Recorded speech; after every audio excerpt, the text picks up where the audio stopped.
Bonsoir et merci de suivre ce 23h à la une de l'actualité. Les responsables du PDCI-RDA du Moronou se prononcent en faveur de l'accord politique du RHDP. Une rencontre des militants de base s'est tenue à ce sujet aujourd'hui à Bongouanou. C'était en présence du vice-président de la République, Daniel Kablon-Duncan. Le projet Filet socio-productif est un projet mis en place par le gouvernement pour aider les populations les plus pauvres dans les zones rurales. Un an après, quels sont ses impacts sur la vie des communautés bénéficiaires? Nous aurons des réponses tout à l'heure. Nous sommes en pleine saison des pluies. Les averses causent parfois d'importants dégâts dans la commune de Cocody, précisément à la Riviera Atoban, quartier Zinsou. Une voie très fréquentée par les populations menace de s'effondrer. Bienvenue pour cette demi-heure d'information. Les responsables du Moronou, sous la conduite de l'inspecteur général d'État Awandoli Théophile, disent oui à l'accord politique du RHDP. Une rencontre des militants de base du PDCI-RDA du Moronou a eu lieu à cet effet ce dimanche à Bongouanou. Elle était précédée par une tournée de sensibilisation sur le terrain. Il en ressort que l'accord politique du RHDP est une bonne chose, si bien que le président du PDCI-RDA, Henri Konan Bédié, l'a signé avec le président de la République, Alassane Ouattara. Pour le vice-président de la République, Daniel Kablon-Duncan, cet accord est très important vu qu'il réunit tous ceux qui se réclament des idéaux de paix et de développement de feu le président Félix Houphouët-Boigny. Écoutons à présent le vice-président Daniel Kablon-Duncan. Le RHDP n'est pas une création de quelques militantes ou militants qui agiraient contre le PDCI-RDA, notre grand parti, ou par défiance au président Aimé Henri Konan Bédié. En effet, elle s'inscrit, cette question, dans la droite ligne de l'ambition du président de la République, son Excellence M. Alassane Ouattara, appuyé par son aîné, le président Henri Konan Bédié, de doter la Côte d'Ivoire d'institutions fortes et crédibles nécessaires pour renforcer les bases de sa stabilité et consolider durablement la paix si chère à chaque Ivoirienne et à chaque Ivoirien. L'alliance dénommée Rassemblement des fautistes pour la démocratie et la paix, en abrégé LRDP, a été créée, comme chacun le sait, le 18 mai 2005 à Paris, et cela visait déjà un grand objectif.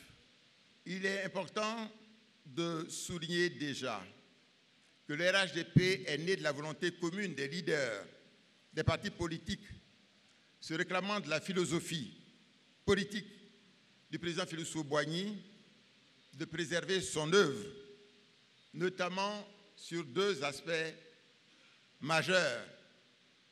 Un, la paix. Deuxième point important qui est lié à la paix, c'est la question du développement. Car c'est le développement soutenu de notre pays qui nous a permis, entre autres, d'améliorer sensiblement les conditions de vie de nos populations et devenir, il faut dire, la première économie des 8 pays membres de l'UMOA. Le RPCP, Renouveau pour la paix et la concorde, adhère au RHDP. Nous avons eu au téléphone la présidente du parti, Henriette Lagou. Je vous propose de l'écouter. L'adhésion de notre parti, le RPCP, le Renouveau pour la paix et la concorde au RHDP. Depuis un moment, nous avons été en pourparlers avec les responsables du RHDP au plus haut niveau. Et aujourd'hui, nous avons rencontré le président de la conférence des présidents du RHDP et ça a été chose concrétisée. Donc, nous avons reçu notre lettre d'admission au RHDP. Le RPCP, nous sommes admis à être dans la plateforme RHDP, le Rassemblement des Houphouëtis pour la démocratie et la paix. La coalition patriotique pour l'émergence appelle les nouveaux majeurs à se faire enrôler massivement. Elle a procédé récemment à sa sortie officielle à Yopougon. Ce mouvement politique entend concilier les idéaux de la gauche et de la droite. Il veut également fédérer en son sein toutes les sensibilités politiques. Ahmed Traoré, Franck-Wadio.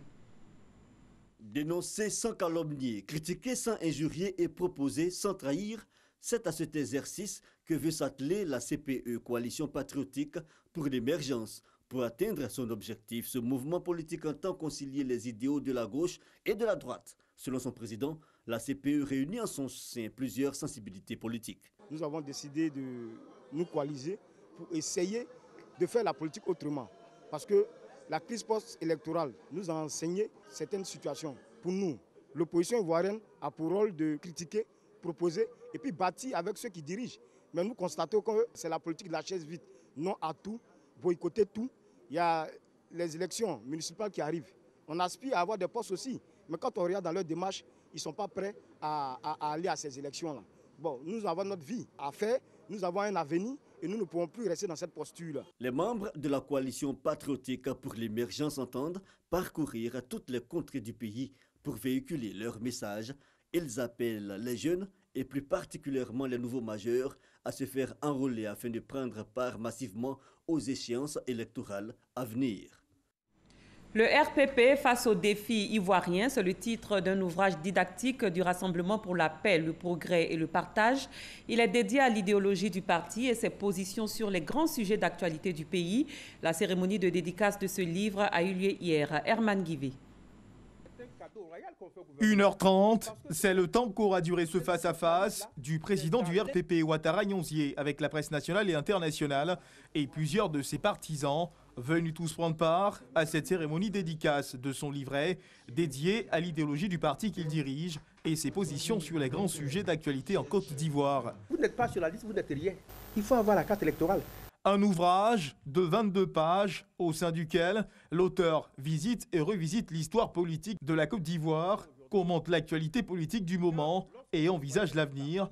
Bref, analyse toutes les composantes de la bonne gouvernance pour à son tour proposer ses solutions. Quelles sont les valeurs que le parti entend inculquer à ses militants pour que chacun puisse en profiter? C'est ça qui se trouve dans ce petit ouvrage que nous avons fait. Quand nous disons aux Ivoiriens qu'ils doivent s'inscrire sur la liste électorale parce que c'est dans leur intérêt, c'est en fonction de nos valeurs. Parce qu'aujourd'hui, la carte électorale, c'est l'arme du citoyen. Une cérémonie dédicace d'un ouvrage qui s'inscrit dans le cadre de la formation des militants. Pour le RPP, un militant non formé adéquatement représente un danger potentiel, raison pour laquelle le parti entend affronter le défi de l'instruction de ses militants à son idéologie pour contribuer à la stabilité de la Côte d'Ivoire. Dans le cadre de son séjour en Côte d'Ivoire, séjour qui s'est achevé hier, l'ancien directeur général du FMI, Michel Kandessou, a visité l'hôpital Saint-Joseph-Moscati de Yamoussoukro. Il était accompagné par le vice-président ivoirien Daniel Cablon-Duncan et du ministre de la Santé et de l'Hygiène publique Raymond Goudou Kofi. Michel Kandessou a apprécié le dispositif médical qui constitue une énorme opportunité pour les populations. L'Assemblée mondiale de la santé vient de refermer ses portes à Genève. Au cours de cette rencontre, la directrice régionale Afrique de l'OMS a échangé avec les ministres africains de la santé. Il s'agissait de faire le point des activités menées par l'organisation qu'elle dirige. Des actions portées essentiellement sur la redynamisation du bureau régional et de la lutte contre les épidémies. Mamadou Kwasi. Il s'agissait pour la directrice régionale de l'OMS Afrique de faire le bilan des 2 années d'activité au ministre en charge de la Santé. Le docteur Moeti Rebecca a présenté le tableau des 2 années d'activité, des actions portées essentiellement sur la redynamisation du bureau Afrique de l'OMS.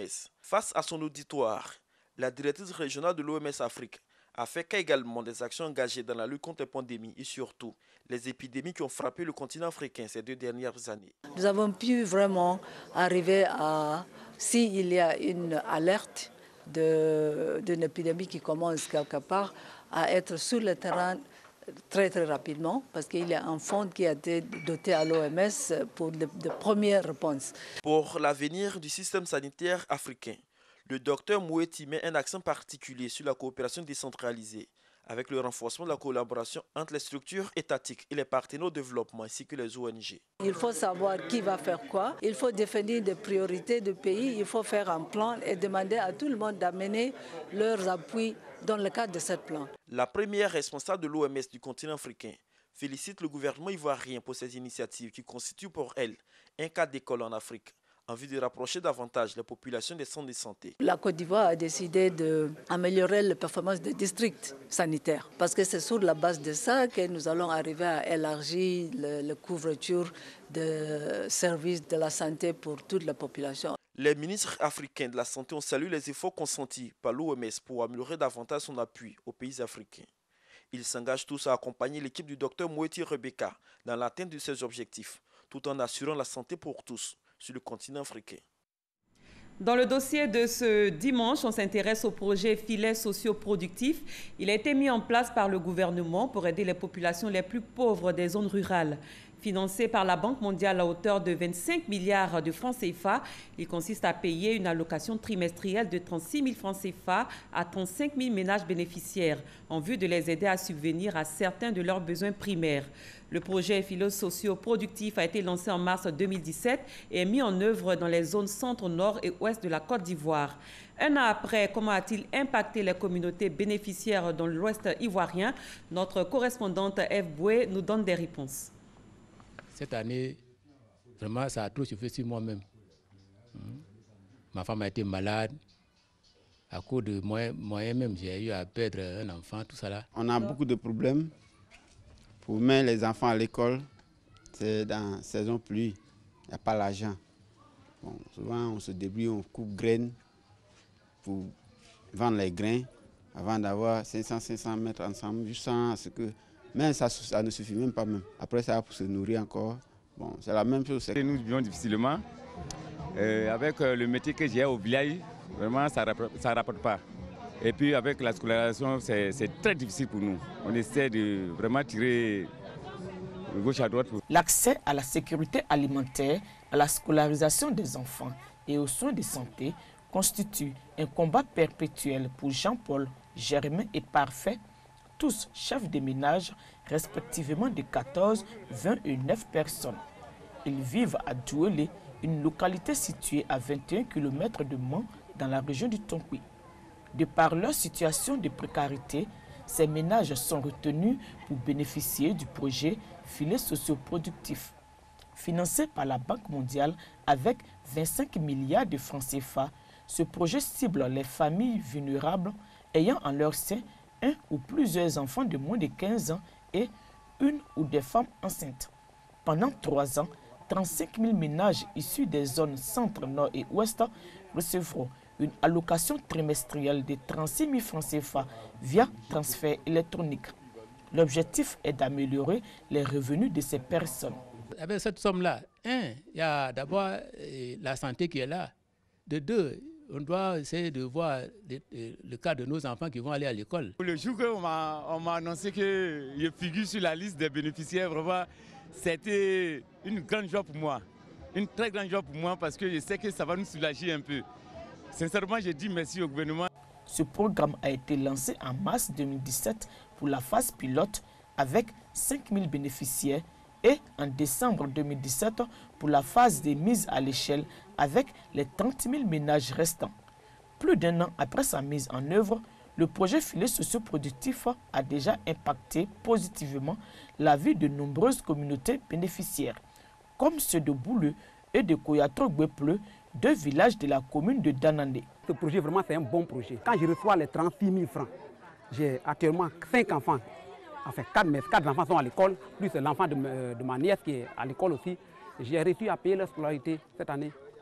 Et je reçois aussi à payer les habits des enfants à la maison, la nourriture à la maison aussi. Cette somme m'accompagne et ça fait que vraiment je nourris bien ma famille, je gère bien ma famille. Quand le projet est arrivé, vraiment actuellement il y a un grand changement. Les enfants sont heureux, les femmes sont heureuses parce qu'avec le petit fonds qu'on reçoit, on te donne des idées. Ils peuvent manger poisson, me donnent l'argent des pommades, me donnent aussi, je suis très content. Les montants alloués, en plus de subvenir aux besoins élémentaires, sont aussi utilisés par certains bénéficiaires pour assurer l'autonomie du ménage. J'ai pris pour faire une petite tablette pour mon épouse, elle se débrouille dedans aussi actuellement. Elle vend le poisson sec, les oignons. En outre, des initiatives spontanées communes pour faire profiter toute la communauté de Ness. À Koyatro-Gwepleu, village de la phase pilote, Les 40 bénéficiaires ont créé une association. Ils cotisent 1 000 francs par allocataire par trimestre et investissent dans des projets agricoles communs.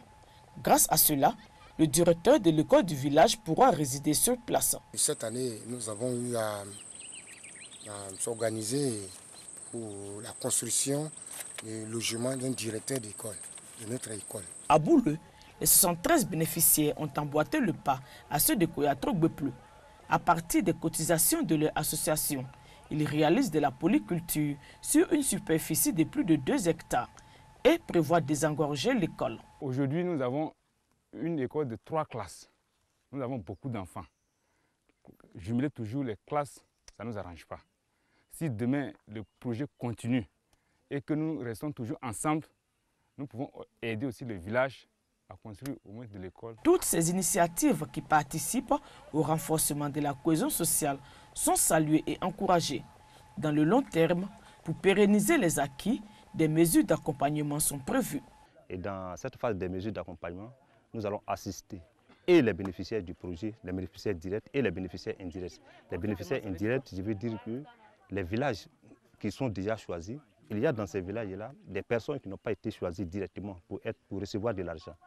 Mais quand nous allons commencer les mesures d'accompagnement, tous ceux-là vont bénéficier bien entendu des mesures d'accompagnement de ce projet-là. Le projet Filet socio-productif s'inscrit dans la stratégie nationale de protection sociale du pays. Il couvre la période 2017-2020. Dans la région du Tonkpi, ce sont au total 122 villages touchés avec 9 729 ménages bénéficiaires. Le directeur général des douanes ivoiriennes, Pierre-Alphonse Da, était l'invité de la 3e édition de la plateforme d'échange dénommée la matinale de la modernisation, initiée par le ministère en charge de la réforme administrative. Il a présenté les applications développées par les services douaniers et qui sont destinées à simplifier les procédures, mais surtout à accroître les performances. Lancine Bakayuku. La numérisation des services offerts par la douane, axe important de modernisation, est un levier efficace de simplification des démarches des opérateurs et un soutien à la compétitivité des entreprises. Les initiatives prises dans ce domaine visent à satisfaire les attentes des usagers clients, à offrir un service de qualité et à améliorer la gestion publique. Il s'agit de réduire considérablement l'usage du papier ainsi que l'intervention humaine. Des dispositions ou des mesures telles que la signature électronique, la suppression du dépôt physique de déclaration, le paiement électronique des droits et taxes, qui sont des projets qui sont en cours sur lesquels un travail de fond doit être fait. Ces efforts de modernisation de l'administration douanière ont permis d'obtenir de nombreux résultats, notamment au niveau décisionnel, où un applicatif mis en place permet aujourd'hui de suivre au quotidien les performances des services en relation avec les objectifs de recettes. Nous nous sommes dit, mais écoutez, si le ministre veut suivre et qu'il n'est pas à son bureau, de quelles possibilités peut-il disposer? On va mettre le décisionnel sur ce qu'on appelle le décimobile. Au titre de la simplification des procédures et de lutte contre la fraude, il a également été créé le guichet unique du commerce extérieur, une plateforme informatique qui centralise l'ensemble des opérations. On ne saurait être efficace en restant cloisonné. Ce n'est plus possible au XXIe siècle. Alors, nous avons pensé qu'il était indispensable de nous interconnecter avec les administrations, les structures avec lesquelles nous travaillons le plus. Grâce à toutes ces réformes, les recettes douanières sont passées de 973 milliards en 2012 à 1723 milliards de francs CFA en 2017. C'est la saison des pluies, une période au cours de laquelle les averses peuvent causer d'énormes dégâts, tant sur les voies qu'au niveau des habitations. À la Riviera à Toban, quartier Zinsou, dans la commune de Cocody, les dernières pluies ont dégradé davantage une voie très fréquentée par les populations de cette zone. Cette voie menace de s'effondrer, une situation qui accentue l'inquiétude des riverains. Herman Guivi. Une route presque coupée en deux, une circulation pas toujours évidente et qui se fait à la négociation, un précipice qui à chaque nouvelle pluie prend du volume. Nous sommes à la Riviera à Toban, quartier Zinsou. On ralentit parce que la voie est devenue petite. S'il y a un autre avant, il faut que tu attends qu'il lui passe d'abord. La saison des pluies qui s'abat sur Abidjan ne fait aucun cadeau à cette voie très fréquentée du quartier. Les eaux de ruissellement ont avalé la moitié de la route. L'autre moitié qui tient encore pourrait s'effondrer à tout moment. De quoi troubler le sommeil des habitants du quartier. On a peur. À chaque fois qu'il pleut, le ravin là s'agrandit au fur et à mesure. À telle enseigne que ça a pris un pan de la route. C'était une route à 2 voies. Aujourd'hui, nous avons une voie. Et la deuxième voie est déjà entamée. Donc on ne dort presque plus. Or, c'est une voie qui dessert 4 cités. Elle est très importante pour nous. Zinsou 3, Laurier 2, Laurier 3, Abri 2000. Le lit causé par les eaux de ruissellement menace l'intégrité physique de la seule école primaire du quartier. S'il continue de s'agrandir, cette salle de classe, ce tableau d'affichage et cette aire de jeu pourraient ne plus exister. Le trou menace même l'école parce que si on n'arrange pas le trou, l'école même risque de s'effondrer. Depuis un certain moment, l'érosion commence à gagner la route. Et bientôt, ça va traverser, ça va atteindre mes magasins. Donc, on est inquiet. Des pneus et des barils pour signaler la présence d'un danger imminent. Malheur au conducteur qui ne fera pas preuve de vigilance. Des pluies diluviennes se sont également abattues sur le village de Roquefeu hier soir dans l'Aude, au sud-ouest de la France. Un épisode pluvieux qui a duré 3 longues heures. Une centaine de maisons ont été inondées. La rue principale s'est transformée en torrent de boue. Il y a des dégâts énormes sur la voirie. Des pompiers sont intervenus chez les habitants de la commune inondée. Il n'y a pas eu de blessés. Les averses orageuses se multiplient en France. Ce dimanche, 48 départements sont une nouvelle fois en vigilance orange aux orages et inondations. Ici, en Côte d'Ivoire, un car de transport de la compagnie Malex Transport est parti en fumée ce dimanche sur l'axe Daloa-Boisflé. Selon les témoins, l'incendie a eu lieu aux environs de 8 heures. Tout a été ravagé par les flammes. Il n'y a eu aucune perte en vie humaine. Le car de transport venait de Daloa et était en partance pour Abidjan. L'école primaire publique du village d'Assabou-Kwassikro, dans le département de Sakassou, a été réhabilitée et équipée en outils informatiques par une entreprise financière à hauteur de 10 millions de francs CFA. La remise officielle de ce bâtiment rénové s'est faite en présence du directeur de cabinet du Premier ministre Amadou Gon Coulibaly, parrain de la cérémonie. Charles Tatou. Assabou-Kwassikro, c'est dans le département de Sakassou. Le village ne répond pas encore aux critères du programme d'électrification de l'État, mais les cadres jouent leur rôle pour amorcer son développement. Leur dynamisme porte ses fruits. L'école primaire du village a connu son extension grâce au PPU avec la construction de 3 salles de classe en 2015. De même, le premier bâtiment des 3 premières salles de classe, qui date de 1979, en état de vétusté, vient d'être réhabilité par un établissement financier. Coût global des travaux, 10 millions de francs CFA. Les sociétés, qu'elles soient des sociétés bancaires ou autres, ont une responsabilité de création de valeur ajoutée dans un pays.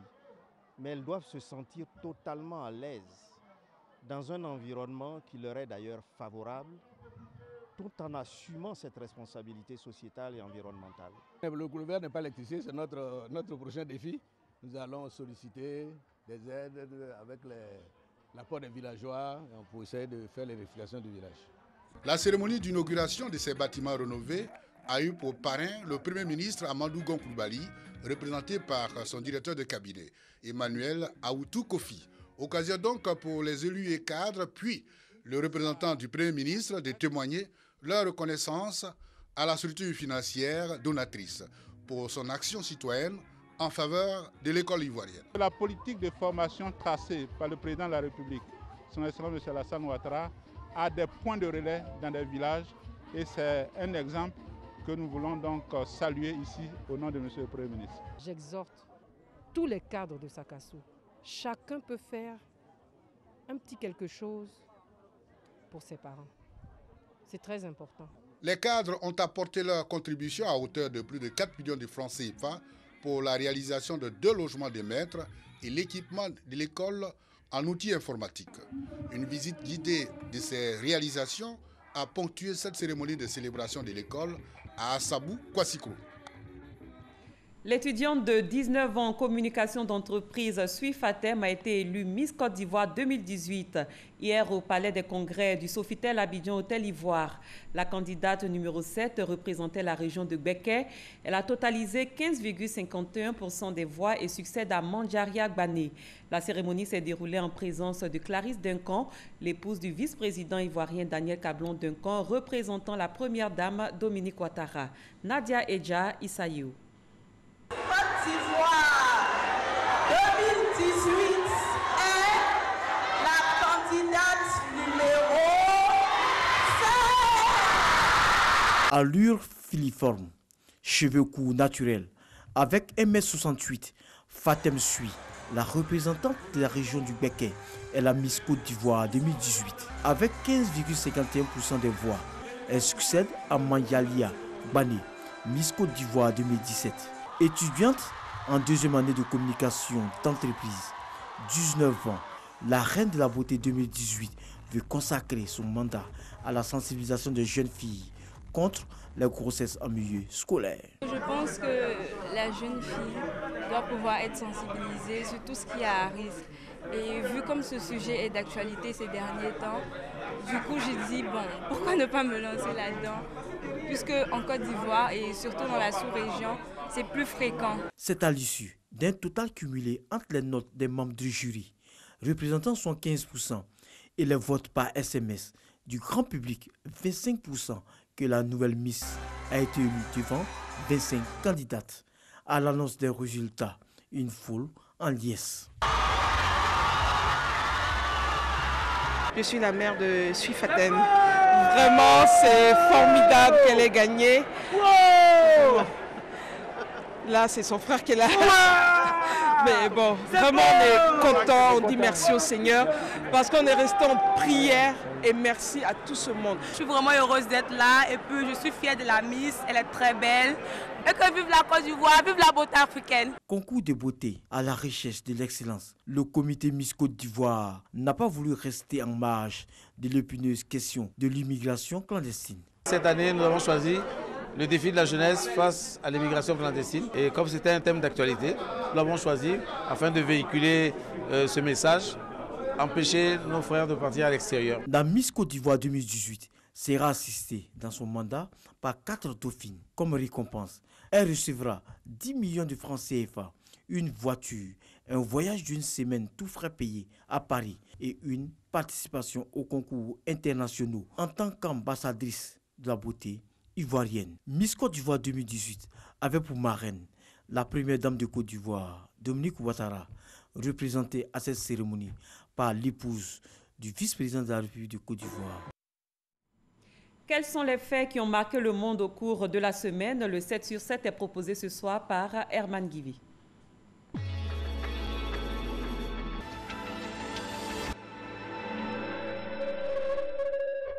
Mamoudou Gassama, un jeune Malien sans papier salué en héros après avoir sauvé un enfant suspendu dans le vide. Il a été régularisé et naturalisé français sur décision du président Emmanuel Macron après leur rencontre lundi dernier à l'Élysée. Filmé par des passants, l'acte spontané de Mamoudou Gassama a été vu des millions de fois sur les réseaux sociaux.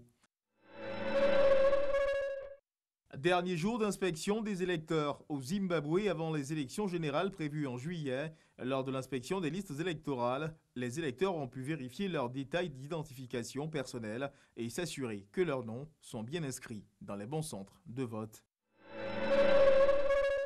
Des milliers de travailleurs du secteur pétrolier ont manifesté devant le siège de Petrobras à Rio de Janeiro au Brésil au premier jour d'une grève de 72 heures. Le tribunal supérieur du travail avait tenté mardi dernier d'empêcher cette nouvelle grève, la considérant comme illégale et abusive.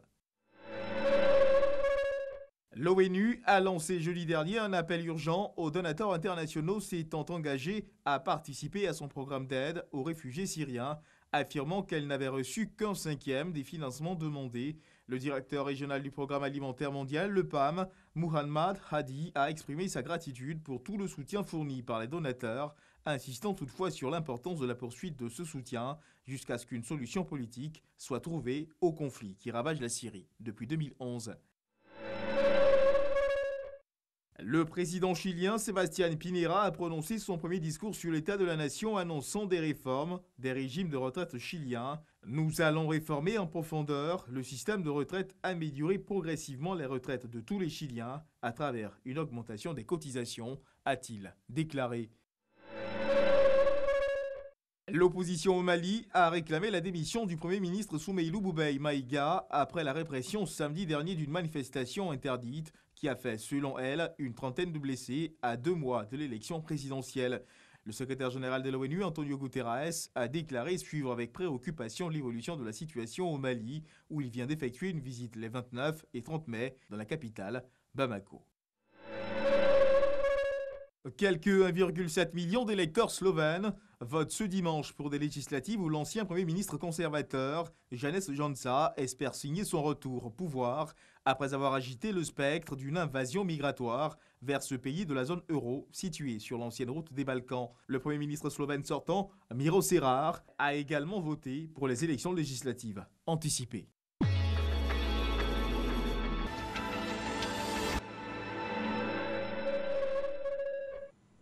Ainsi s'achève ce 23h. Merci de votre attention. Excellente fin de soirée. À demain, même heure.